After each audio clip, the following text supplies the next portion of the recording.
के बाप दादा अबू कुहाफा आए, बेटी बताओ अबू बकर तो तुम्हें छोड़ कर चला गया, बेटे का हाल तो ये हमें भी छोड़ा तुम्हें भी छोड़ा, वो नबी के साथ चला गया, क्या करें बताओ, पैसा कुछ छोड़ा है, माल छोड़ा है, अब मैं क्या करूं, क्या जवाब दूं। मेरे दिल ने मुझे समझा दिया, मोहब्बत ने मुझे समझा दिया, इश्क ने समझा दिया कि दो बातें हैं, अगर कहूंगी कि माल नहीं तो फिर दादा कहेगा देखो नबी को बच्चों के लिए कुछ नहीं छुड़वाया, देखो अबू बकर को, ये कोई आदमी है बच्चों के लिए कुछ नहीं छोड़ेगा, ये फिर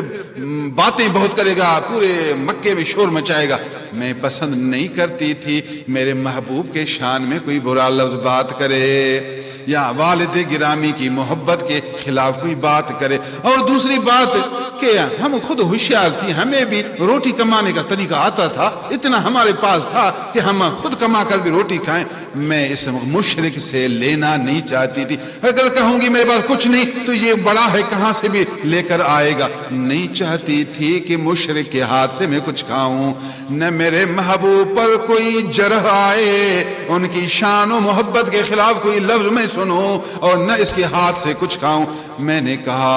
अब्बा जान खतरा न करें, अबू बकर ने हमारे लिए बड़ा माल छोड़ा है। दिल में था कि नबी की मोहब्बत हमें दिए से बढ़कर और कौन सा माल होगा।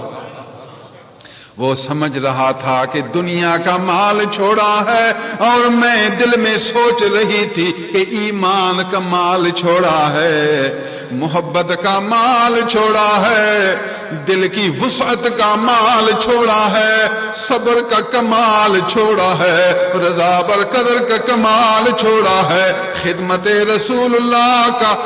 कमाल छोड़ा है, इस्लाम का कमाल छोड़ा है, कुरान का कमाल छोड़ा है, जिक्र रहमान का कमाल छोड़ा है, रूहानी कमाल छोड़ा है, जन्नत का कमाल छोड़ा है, रज़ाए इलाही का कमाल छोड़ा है।